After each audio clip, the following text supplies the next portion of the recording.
Olá, sejam bem-vindos a mais um episódio aqui do Industrialização, podcast que fala aí do passado, presente e o futuro da indústria.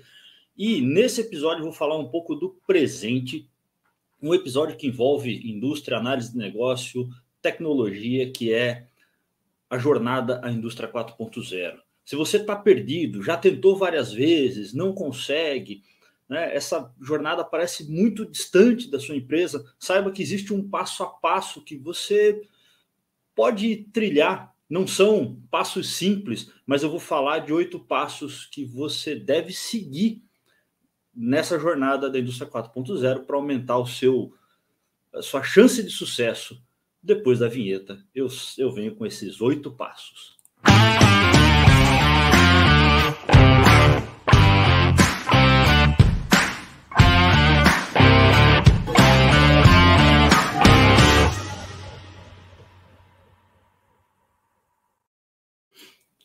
Pois é, pessoal, essa jornada aí, a indústria 4.0, não é uma jornada simples.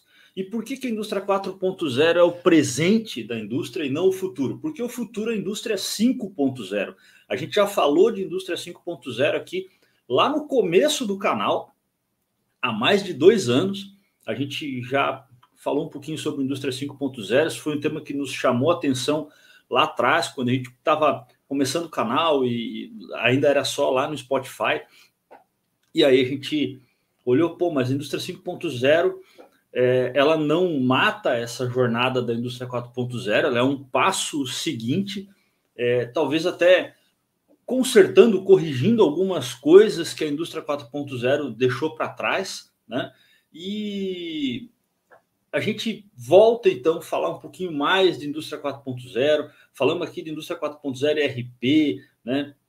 Automação, temos falado isso também lá no canal do IBA Brasil com inteligência artificial, análise de negócio nesse contexto, e as coisas se completam, né? Então eu vou falar esses 8 passos aqui e não vou dar uma de coach quântico, como eu costumo dizer. Não são 8 passos simples, são 8 passos complexos e provavelmente você vai precisar de investimento, vai precisar de ajuda, de consultoria, de comunidades de prática. Acho que as comunidades de prática ajudam muito nesse aspecto. Não dá para fazer isso sozinho. Você precisa ter um grupo multifuncional, multidisciplinar dentro aí da sua empresa para tocar essa iniciativa, né? E vamos lá então para o primeiro passo, que vai motivar a formação desse grupo multidisciplinar, que é a sensibilização, né? É sensibilizar as pessoas, e aqui talvez você já precise trazer alguém para fazer uma palestra, para falar do assunto, para promover um grupo de estudos internamente na empresa, até mesmo para olhar para oportunidades aí dentro da sua empresa, né? Para que você possa começar um trabalho então voltado à indústria 4.0. A gente sabe que muitas das nossas indústrias estão lá ainda na indústria 2.0, 3.0, estão no começo da digitalização, né? Então a gente tem uma jornada longa aí pela frente, uma jornada complexa. Talvez você tenha pessoas aí, conhecimentos heterogêneos, então tem que fazer um nivelamento de conceitos, de conhecimento, e aí nessa etapa já de sensibilização, você já precisa de ajuda. Recomendo aí, traga pessoas para palestrar, para falar do assunto, né? Nesse período, nessa etapa de sensibilização. E aí você vai para o segundo passo, avaliação e oportunidades de negócios. Então, avalie o seu ambiente. Avalie o seu ambiente, faça um mapeamento de como você está, em que passo, em que pé, né, da indústria você está. Se você ainda está lá no processo de digitalização, tem muita coisa manual, muita coisa fora do ERP, muita planilha, muita coisa sem processos, sem padrões definidos. Então, faça uma avaliação do seu ambiente e olhe as oportunidades de negócios. Quer dizer, onde que o seu cliente, olhando para dentro da sua empresa, onde o seu cliente vai ver valor naqueles pontos onde você precisa evoluir, né? cada evolução, cada automação, digitalização, organização dos processos, onde isso vai gerar mais valor para o seu cliente final. Não pense em cliente interno, já tenho falado aqui em alguns outros lugares que cliente interno não existe, né? Trouxe isso do nosso amigo Parzanello. Cliente interno não existe, existe o cliente da organização, né? E aí, olhando o seu ambiente, olhando as oportunidades de negócio, procure fazer um trabalho de benchmarking, olhe para outras indústrias, participe das comunidades de prática, porque nessas comunidades você vai ter contato com pessoas de outras empresas, de outras instituições, né? E aí você vai poder trocar informação, o que vocês estão fazendo, como vocês fizeram, né? E não pense só em empresas que já chegaram lá. É importante olhar para aquelas que já chegaram lá. Mas as empresas que já chegaram lá na indústria 4.0, elas começaram a trilhar esse caminho talvez 10, 15, 20 anos atrás, né? E aí elas tiveram outros níveis de dificuldade, outro tempo de maturação, e agora você precisa andar um pouquinho mais rápido, talvez, você vive outro tempo, outro acesso à tecnologia. Então procure também, além de olhar para as empresas que já chegaram lá, olhar para empresas que estão trilhando o mesmo caminho e estão nesse momento enfrentando as mesmas dificuldades que você está enfrentando, porque talvez tem aí até oportunidades de sinergia, de dividir custos para o desenvolvimento de alguma tecnologia, tá? Então é bem importante aí fazer um benchmarking, e uma das formas de poder chegar em outras empresas, de poder chegar em outras pessoas, é participar de comunidades de prática relacionadas a associações empresariais, industriais, né? Ou outras organizações, ou até mesmo instituições de ensino, né? Instituições de ensino têm pesquisado muita coisa. Instituições onde você conheça alguém, tem cursos de mestrado, doutorado, a galera está pesquisando sobre isso, está fazendo trabalho sobre isso, e de repente a sua empresa pode financiar um trabalho de mestrado ou participar de um trabalho de mestrado, doutorado, fornecendo material, fornecendo pessoas para pesquisa, né? Abrindo espaço para que os alunos pesquisem dentro da sua empresa. Isso talvez é uma coisa que o Brasil ainda é muito, muito ruim, no sentido, eu fiz mestrado e eu tive dificuldades de entrar em algumas empresas, de conseguir dados de algumas empresas, por mais que a gente garantia que esses dados não iam a público e tal, que a gente não ia usar, mas as empresas têm muito medo de abrir as portas para a academia, né? Só que outros países que fazem isso têm muitos benefícios aí, né? Então você pode também usar as instituições de ensino nesse trabalho de benchmarking. E o quarto passo é, então, se conectar ali, né? Fazer a conexão da sua indústria com provedores de tecnologia. Não tem jeito, não tem indústria 4.0 sem aplicação massiva de tecnologia, tanto hardware quanto software, né? Você precisa de computadores, tablets, dispositivos móveis em geral, redes de dados, seja física, Wi-Fi. Cada indústria tem particularidades, tem tipos de materiais que não tem, impedem de trabalhar ali com Wi-Fi, e aí você tem que fazer cabeamentos. Então, você precisa se conectar aí com provedores de tecnologia, e um bom caminho, além das empresas maiores, consolidadas, fornecedores de tecnologia, e eu chamo de fornecedores de tecnologia, que tem uma crítica que eu tenho feito há um bom tempo, a gente chama há muito tempo fornecedores de tecnologia, a gente chama de fornecedores de soluções, né? E aí a solução é a tecnologia, mas a tecnologia, o software, o hardware, não é a solução propriamente dita. A solução é um conjunto grande de processos, pessoas, tecnologia, com análise de negócios, com gestão de mudança, com governança, segurança de dados. Eu já falei aqui um pouquinho do DevSecOps, né? Se vocês quiserem que eu fale um episódio especificamente explicando o que é o DevSecOps, quais os passos para você implementar um comitê de DevSecOps na sua empresa, eu faço aqui, comenta aí que a gente faz um episódio sobre isso. Então, quarto passo aí, se conecte, conheça provedores de tecnologia, vá ou envie pessoas da sua empresa para feiras, onde eles vão conhecer muitas empresas, muito provedor diferente, tecnologias diferentes, inovadoras. Então, permita que eles vão em feiras, em congressos. Os congressos são muito importantes. A gente vai ter na cidade de Joinville, em breve, o congresso de PPCP e gestão industrial. E eu vou trazer em breve aqui o André, da Apps Educação Executiva, para falar um pouquinho mais do congresso de PPCP e gestão industrial.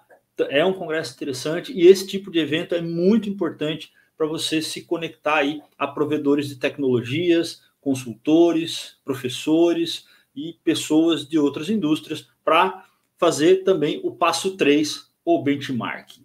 Tá? Então, passo 4, conecte com provedores de tecnologia, né? E conhecimento também. Tá? Quando você estiver nesse passo, você vai talvez precisar buscar financiamento.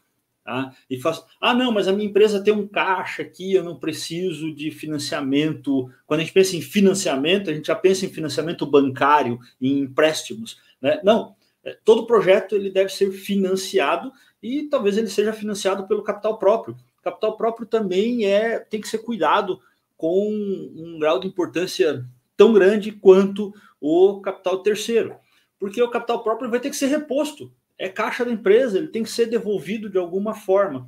Então, no financiamento, busque financiamento, e para buscar o financiamento, né, faça um trabalho de análise, né, de análise de quem vai pagar, quem vai devolver esse financiamento.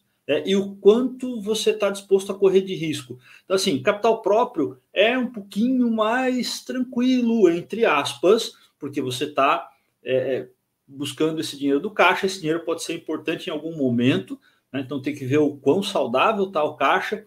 Agora, se esse dinheiro for buscado de financiamento bancário, de empréstimo, financiamento mesmo por algum incentivo governamental, né? É muito importante ver quem vai pagar esse financiamento, porque alguns projetos eles podem ter um risco muito alto ou um tempo de retorno muito longo, ou esse retorno ainda depende de algum acontecimento, alguma coisa que pode ser estratégica, pode ter um grau de incerteza muito alto. Então avalie quem vai pagar esse financiamento, porque isso pode levar você a uma situação complicada de tá bom, o projeto que eu idealizei não está pagando financiamento, agora eu tenho que sangrar da operação para pagar o financiamento. Então, tome cuidado com o financiamento. É importante pensar muito bem, levar os projetos, né, e ver quem vai assumir esse risco. Isso tem que estar muito bem alinhado com o board, com os donos da empresa, e se você é o dono, né, muito bem alinhado com o comitê que você determinou para isso, para entender esses riscos, para que todo mundo esteja trabalhando fortemente, né, para mitigar os riscos. Então é muito importante conhecer os riscos e aí tentar mitigar esses riscos aí, né? E de novo, né, veja quem vai pagar esse financiamento, quer dizer, qual o ponto da operação que vai repor esse dinheiro caso o seu projeto não dê o retorno esperado, sabendo que, como é um projeto experimental, ele pode ter um risco alto, né? Ele pode dar errado, e aí, né, você pode ficar chorando e achando que esse negócio da indústria 4.0 é uma furada, que eu não devia ter me metido nisso, né? Mas não é. Como todo processo de inovação, ele tem um risco um pouco maior do que um processo normal, né? Do que um processo já consolidado, mas que também tem um retorno muito limitado, né? É a lei do mercado. Quanto maior o risco, maior a oportunidade de ganho, e aí o trabalho tem que estar focado na mitigação desses riscos. A gente trabalha muito para mitigar os riscos. Depois que você conseguiu financiamento para a sua ação, né, a gente tem que olhar para o mercado de trabalho.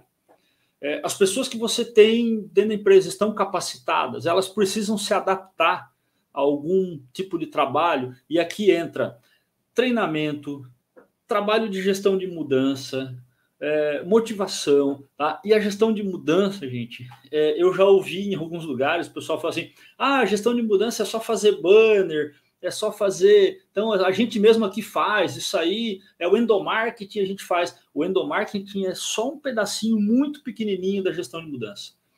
Para que esse endomarketing tenha realmente efeito, existe um trabalho de mapeamento da cultura organizacional para saber qual ponto da cultura organizacional tem que mudar para poder, então, fazer o endomarketing assertivo. Senão, aí sim é dinheiro jogado fora. Então, tenha uma pessoa preparada para a gestão de mudança, alguém que conheça bem HCMBOK, alguém que conheça bem todo o processo de gestão de mudança. Se vocês quiserem que a gente fale um pouquinho de gestão de mudança aqui, comenta embaixo, eu trago aqui o HCMBOK, os passos que ele dá, né, os requisitos, as habilidades que um gestor de mudança deve ter, né, entre elas um bom conhecimento de psicologia organizacional, tá? Mostrar para as pessoas onde elas vão ser retiradas, talvez da zona de conforto, porque o ser humano busca conforto e segurança, e quando o conforto e a segurança estão ameaçados, é aí que as pessoas apresentam resistência, né? Eu brinco muito com a questão do carro, né? Se eu falar para você assim, vou trocar o seu carro, você já vai aceitar de cara? Talvez não. Depende muito de como você viu essa minha fala, vou trocar o seu carro. Porque simplesmente vou trocar o seu carro, pode ser que eu vou trocar por um pior, pode ser que eu vou trocar por um carro que consuma mais combustível, que te dê mais despesa, que não te leve onde você está pensando em ir, né? Agora, quando eu falo para você, eu vou trocar seu carro por um carro que consome mais combustível, mas ele vai ser mais rápido, ele vai ser mais confortável, vai caber toda a sua família e o que você precisa levar, ou eu vou trocar o seu carro por um que não é mais bonito que o seu, mas ele consome menos combustível, ele é mais eficiente, né? Então, depende muito do que você espera. Então, a pessoa responsável por essa adaptação das pessoas, dos trabalhadores, dos seus funcionários, colaboradores, sócios ou demais stakeholders, precisa ser feita por alguém que faça o mapeamento do que essas pessoas estão buscando, né? E aí, o sétimo passo, você vai olhar para o mundo, né?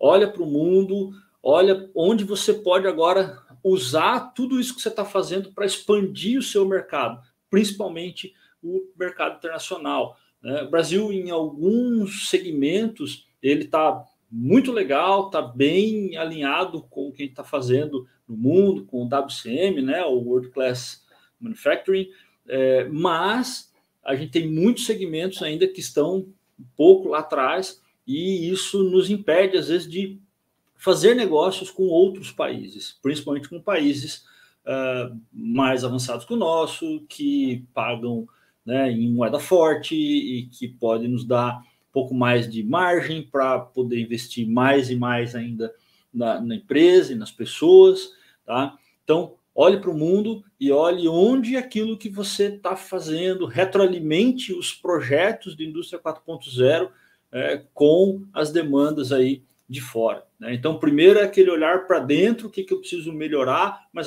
já fez benchmarking, mas agora olha as oportunidades de mercado um pouco mais fortes e vê se tudo aquilo que você está fazendo tem um resultado lá, né? E o oitavo passo, esse oitavo passo, eu acho que ele deve ser olhado durante todo o tempo, né? Que é revisão de normas, procedimentos e leis, tá? Tome muito cuidado. Lá no passado a gente tinha algumas ideias, por exemplo, de aplicação de robô colaborativo. E aí, daqui a pouco, a nossa legislação não permitia o uso de robô colaborativo, interação homem e robô, né? Pessoa e robô, por causa de alguns riscos, isso era meio desconhecido. E aí o pessoal de segurança do trabalho tinha algumas críticas, com razão, eles não conheciam. Então, são mitigação de riscos, né? Segurança, Lei Geral de Proteção de Dados, né? Então, quando você começa a usar automações em softwares que pode ter problema aí de dados sensíveis. Agora com o IA mais ainda, existem preocupações aí de responsabilização, né, de algumas ações. Então reveja, né, normas, procedimentos, leis, para saber se você está coberto, se você está dentro da lei, se tudo aquilo que você está fazendo, de repente, pode ter ou não impacto, pode... será que é isso que eu estou fazendo aqui? Daqui a pouco eu vou receber uma visita de um fiscal e ele vai derrubar, isso vai cair por terra, vai parar o meu projeto, vai embargar o que eu estou fazendo, vai me multar por aquilo que eu fiz. Então, além de todo o investimento, ainda vou ter que pagar uma multa. Então, olhe muito bem, né, as leis e as normas e procedimentos, porque você fornece para outras empresas, você vende para outras indústrias, outros mercados. Então, os mercados, às vezes, têm algumas normas, alguns processos que não são leis, mas são normativas. Então, qual norma? É segurança alimentar, é ISO automotiva ali, é ATF, é alguma norma de segurança de materiais eletrônicos, elétricos. Então, quais normas, ou do Inmetro, ou da Anvisa, quais normas você precisa atender? E isso que você está fazendo está ferindo, saindo do trilho ali de alguma norma, tá? Então, atente-se, veja se você pode negociar, tentar uma mudança, né? De repente você faz parte aí de uma dessas comunidades de classe e pode melhorar, ajudar a melhorar aí, como algumas empresas lá atrás fizeram, né? Indo para quem faz as leis, indo para o legislativo e propondo aí, então, a aplicação de robô colaborativo, né? E hoje em dia a gente pode, tem algumas regras, não sou especialista nisso, mas já sei que a gente tem aplicações aí rodando em algumas indústrias, né? Mas tem bastante coisa para se atentar, principalmente a segurança do trabalhador, né? Isso é bem importante. Beleza, pessoal? Então, esses são os 8 passos: sensibilização, avaliar, fazer um diagnóstico interno, né? É o segundo passo. O terceiro passo, fazer benchmarking. Quarto passo, se conectar com outras indústrias e provedores de tecnologia, de conhecimento. Quinto passo, buscar o financiamento, qual é o dinheiro que vai pagar esse trabalho todo. Sexto passo, adaptar as pessoas, mercado de trabalho, né? Sétimo passo, olhar para o comércio internacional. E oitavo passo aí, revisão de normas, leis e procedimentos. Espero ter ajudado, espero ter dado aí uma luz num caminho que você precisa trilhar. Coloque isso num mapa e vá pensando aí, fazendo muito brainstorming. O que eu vou fazer em cada um desses passos? Obrigado, pessoal, que ficou comigo até aqui. Se gostou aí desses 8 passos, curte aí, comenta, compartilha o vídeo com quem você conhece que está tentando começar ou tocando um trabalho de indústria 4.0 e está com alguma dificuldade, né? E bora lá, sucesso nos projetos de indústria 4.0 de vocês e até o próximo Industrialização aí, com mais indústria 4.0, indústria 5.0 e aplicação de tecnologia nas nossas indústrias. Valeu aí, pessoal!